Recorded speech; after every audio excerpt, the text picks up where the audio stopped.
الحمد لله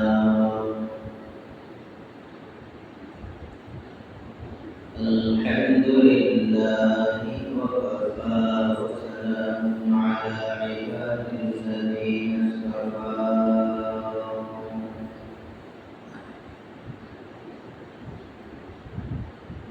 أما بعد فأعوذ بالله من الشيطان الرجيم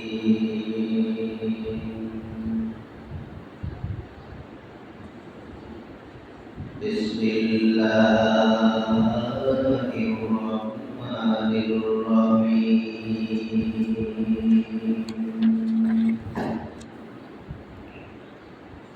القارعة والقارعة وما أدراك ما القارعة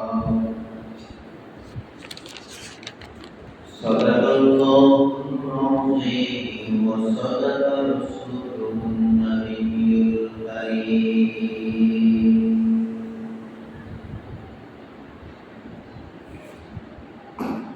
وعن انس رضي الله تعالى عنه قال قال رسول الله صلى الله عليه وسلم إن العبد إذا وضع في قبره فتولى عنه أصحابه أنه ليسمع قرآن عالم أتاه ملكين ويقيلانه فيقول لا ما كنت تقول في هذا الرجل محمد فعمل المؤمنون فيقول أشهد أنه عبد الله ورسوله أو كما قال عليه الصلاة والسلام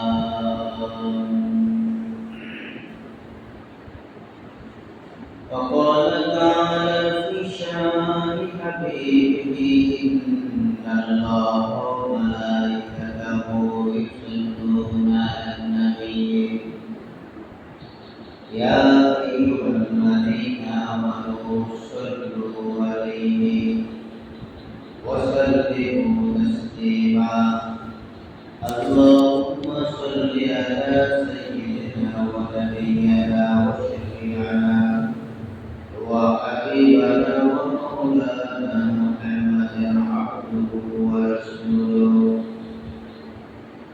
بلغ العلا بكماله كشف الدجى بجماله حسن جميع خصاله صلوا عليه وآله الحمد لله মহান আল্লাহ রব্বুল আলামিনের দরবারে লাখ কোটি শুকরিয়া যে আল্লাহ তাআলা আমাদেরকে সকল আগামী মদিনা আসার মতো বসার মতো তৌফিক দান করেছেন সে মহান আল্লাহ রব্বুল আলামিনের দরবারে আমরা সকলে বলে আলহামদুলিল্লাহ আলহামদুলিল্লাহ লক্ষ কোটি দরুদ সালাম মুহাম্মদ রাসূলুল্লাহ সাল্লাল্লাহু আলাইহি ওয়াসাল্লাম Sayyidul Wali sallallahu alaihi wasallam sallallahu alaihi wasallam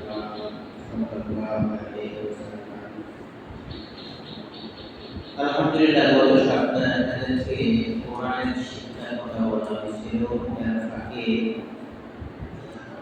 এরকম একটা কথা বলা হয়েছিল যে মানুষ যখন মারা যায় এতেকাল করে ওই ব্যক্তি কোরআন পড়নেওয়ালা হলে কোরআন পড়না হয় তাহলে কোরআন শরীফের প্রত্যেকটা শব্দ প্রত্যেকটা ওয়ার্ড তাকে কমরে হেফাজত করার চেষ্টা করে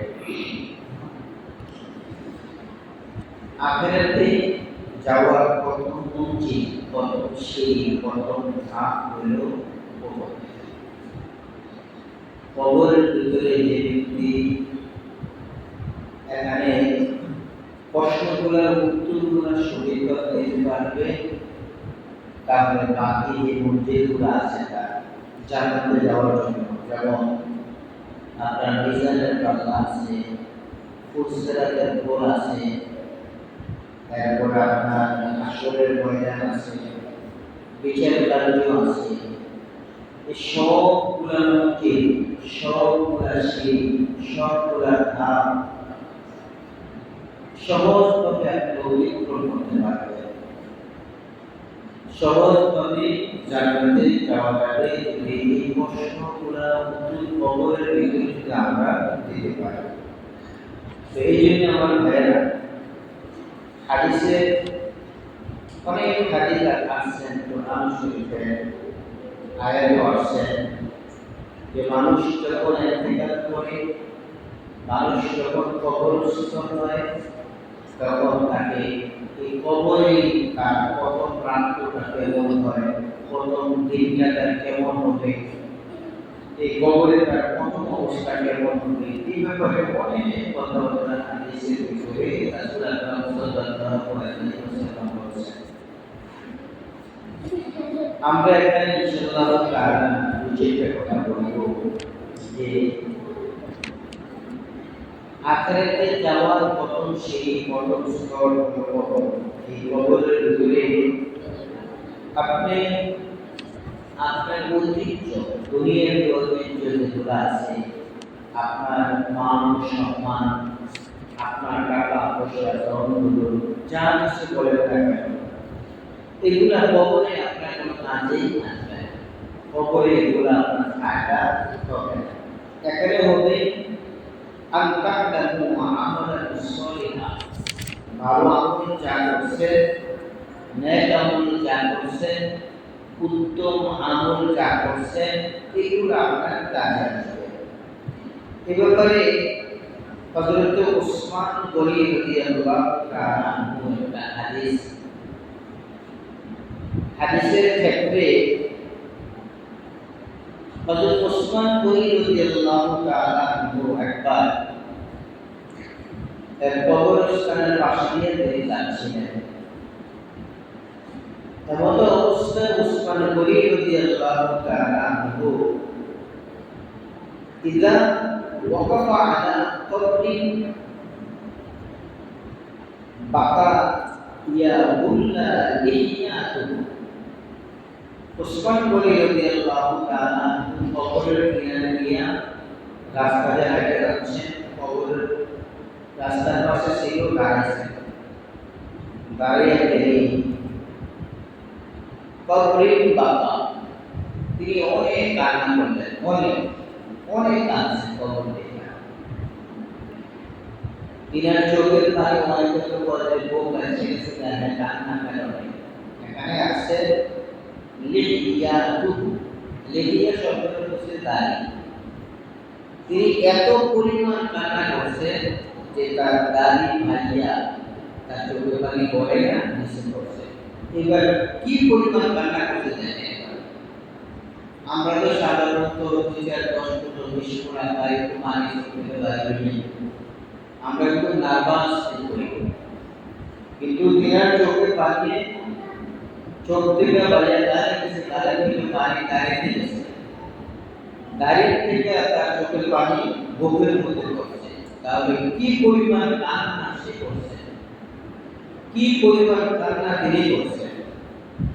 তো তিনার সাথে তিনার বন্ধু বান্ধবরা ছিলেন বা তিনার সহচর্য যারা ছিলেন, তারা তিনাকে প্রশ্ন করলেন, স্মরণ করে দিলেন। এখানে তার জান্নাত শব্দ আছে, ফাকিলা লাহু তাকুলুল জান্নাতা ওয়ান নার।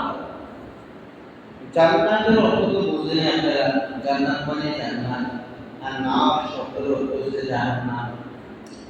এই নার থেকে নারী আছে, নারের থেকে নারী, আর নারী মানে মহিলা।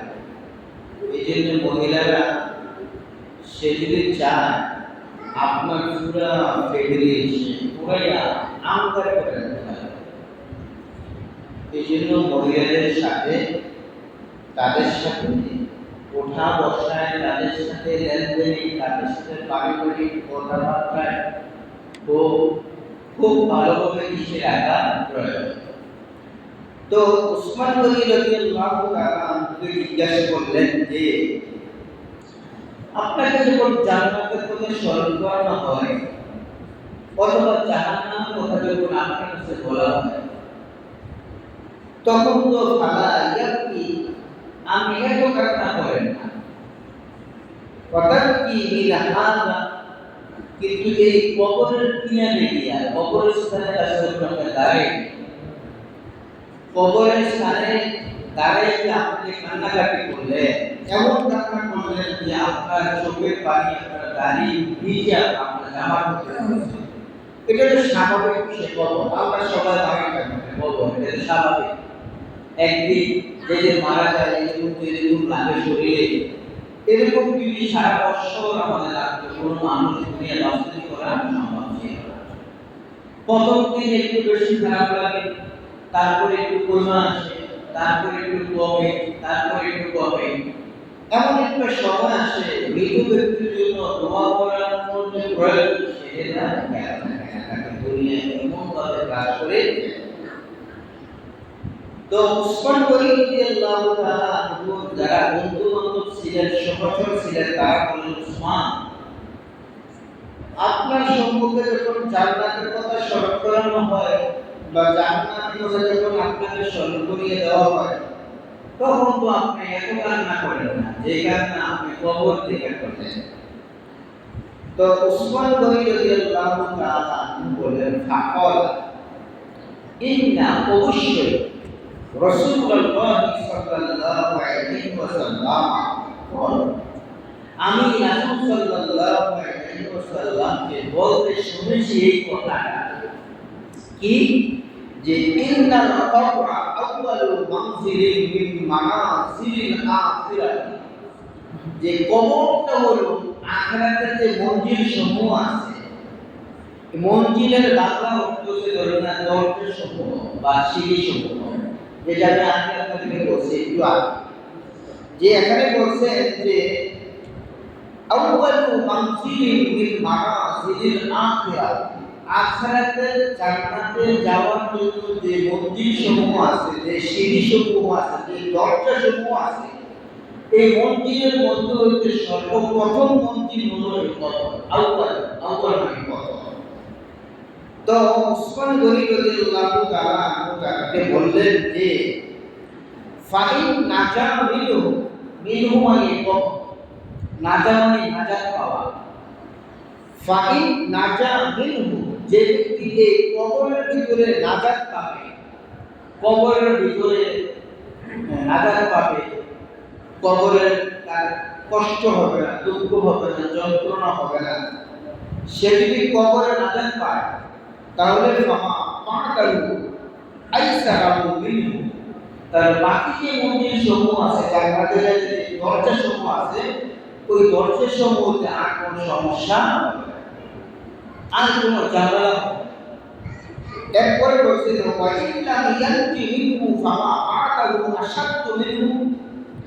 আর যদি এই প্রথম দরজায় এই প্রথম কবরের ভিতরে যদি আপনার কোনো ঝামেলা হয় তাহলে আপনার বাকি সব মঞ্জিলের ভিতরে আপনার ঝামেলা হবে সমস্যা এই জন্য কবরটা হলো জান্নাতে যাওয়ার যে মঞ্জিল সমূহ আছে এটা হলো প্রথম মঞ্জিল এখানে যে ভালো করতে পারবেন ভালো জবাব দিতে পারবেন ফেরেশতাদের সাথে তার সম্মুখে সিঁড়িগুলো তার সমস্যাগুলো আছে এভাবে সে জান্নাতে পৌঁছতে পারবে এই জন্য উসমান গনি রাদিয়াল্লাহু তাআলা আনহু বলেন আমি যত নামাজ পড়ি যত রোজা রাখি যত হজ করি যত যাকাত দেই যত জিহাদ করি না কেন আমার যদি কবরের ভিতরে যদি আমার সমস্যার সম্মুখীন আমি হই তাহলে বাকি মঞ্জিলগুলা আমি আর পার করতে পারব না এই জন্য আমি ভয়ে আমি কি করতেছি কান্না করতেছি আমি ভয়ে কান্না করতেছি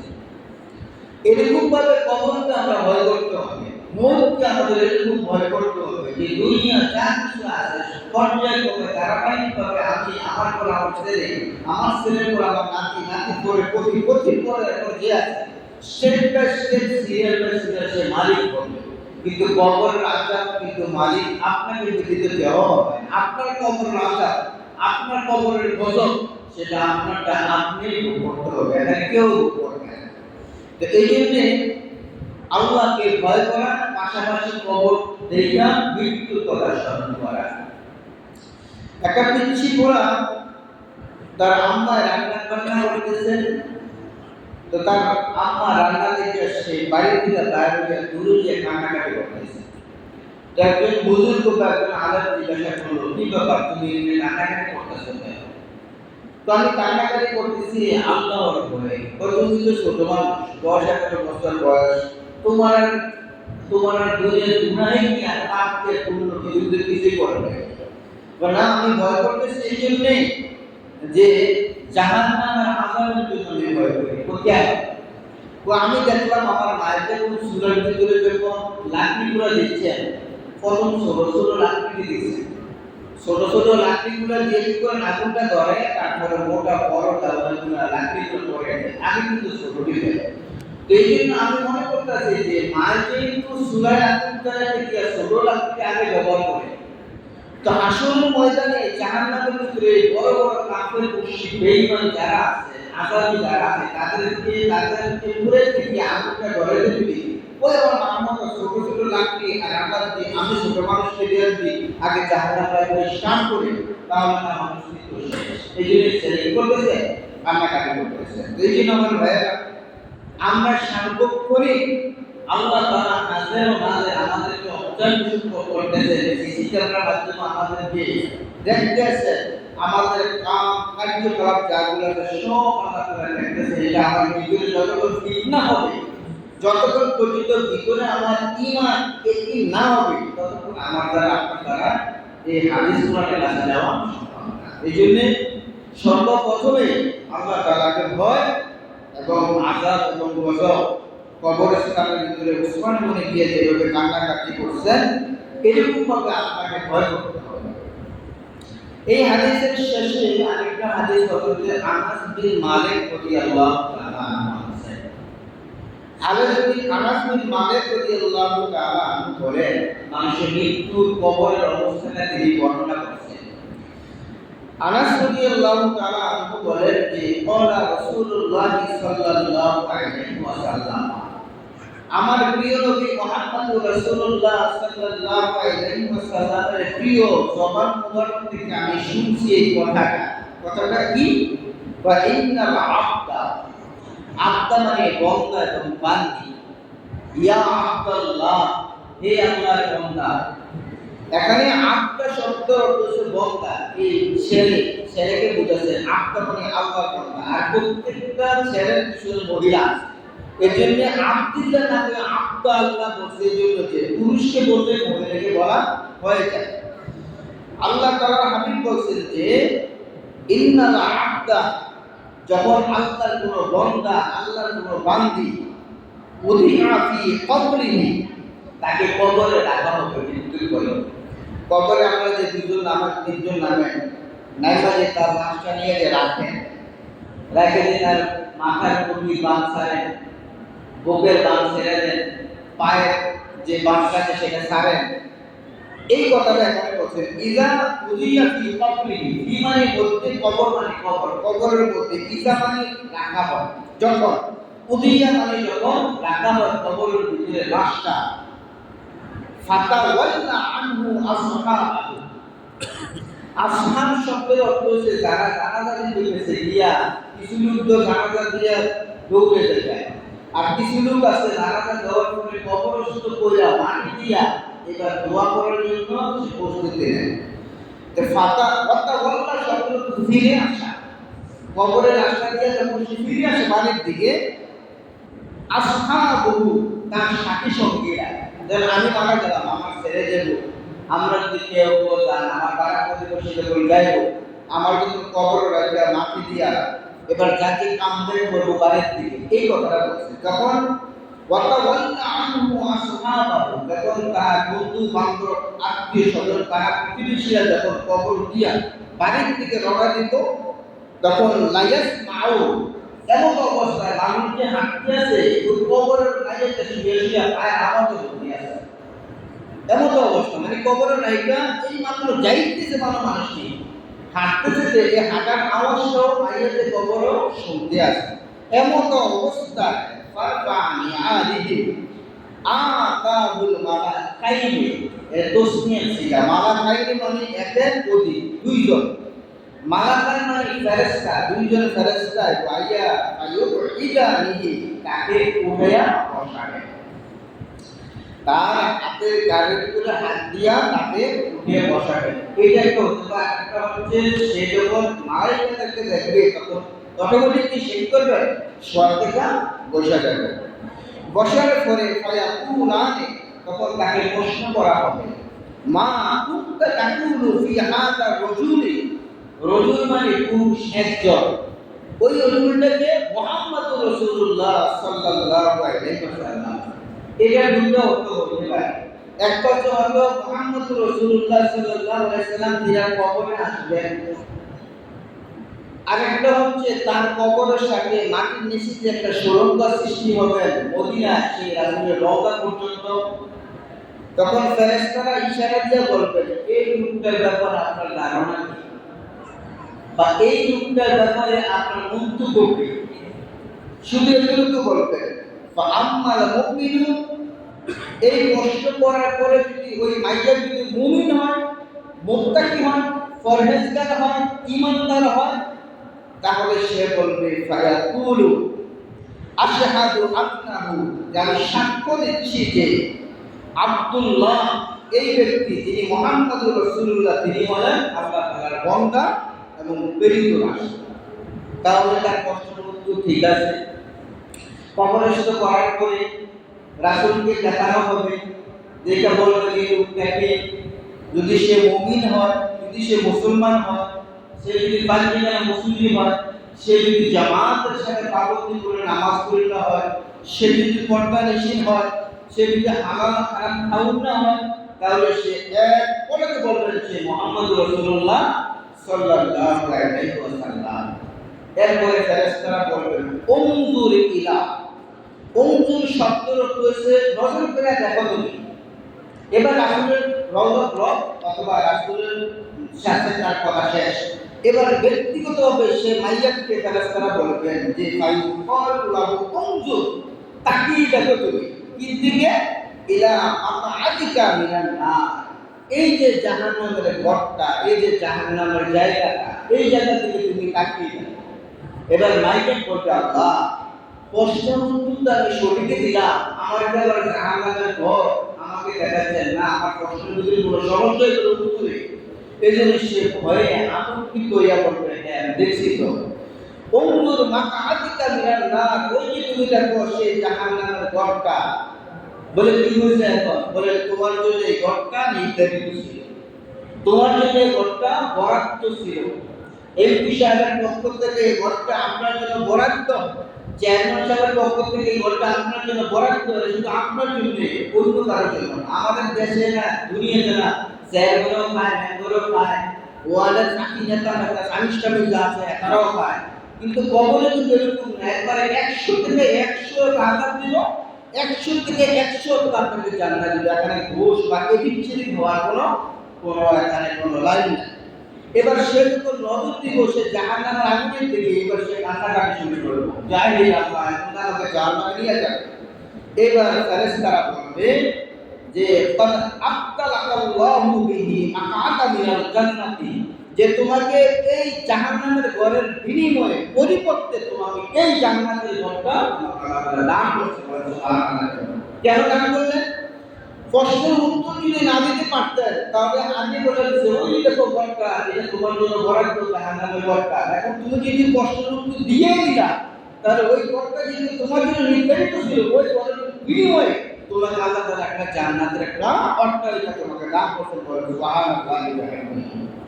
এইবার সে যদি মুসলমান না হয়, এটা হলো মুসলমানের কথা। এবার সে যদি মুসলমান না হয়, যদি বেঈমান হয়, যদি মুনাফিক হয়, যদি কাফের হয়, তাহলে কি হইব? তাকে দেখাইবে যে এই ব্যক্তিকে ওই আগের কথা বলবো আম্মাল মুনাফিকুন, আজ যদি সে মুনাফিক হয় তাহলে কাফিরু, মাইয়ার ব্যক্তি যদি কাফের হয় তাহলে মা ইয়াকুলুন নাস, ওই যেটা ওই ব্যক্তিকে সে বলবে লা আদরি, আমি জানি না। আমি বুঝি না সে এই লোকটাকে, তিনি কিন্তু মোহাম্মদ রাসূলুল্লাহ। ওই ব্যক্তি বলবে কি না আদরি, আমি জানি না, আমি বুঝি না সে কে, আমি জানি না। এইবার আল্লাহ পাক রব্বুল আলামিন তার জন্য ওই যে নির্দিষ্ট করছে জাহান্নামের ঘরটা, এই ঘরের জন্য তাকে বরাদ্দ করবে।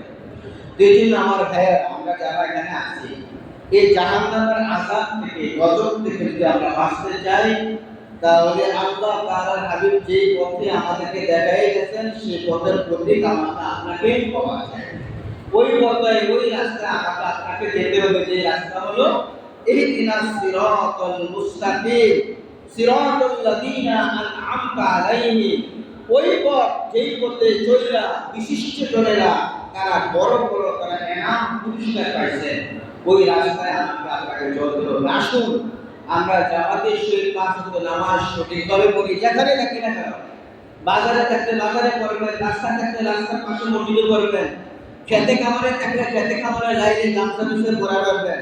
চেষ্টা করবেন জামাতের সহিত নামাজটা পড়ার জন্য। আল্লাহ তাআলা আমাদের সকলকে পাঁচ ওয়াক্ত নামাজ তথাপি কবরের জন্য পুরোপুরি প্রস্তুতি হওয়ার জন্য তৌফিক দান করুন। সকলে বলেন আমিন। ওয়া আখিরি দাওয়ানা আলহামদুলিল্লাহি রাব্বিল আলামিন। যারা পরে আসছেন মেহরবানি করে চাইলে আপনার জন্য আদায় করেন।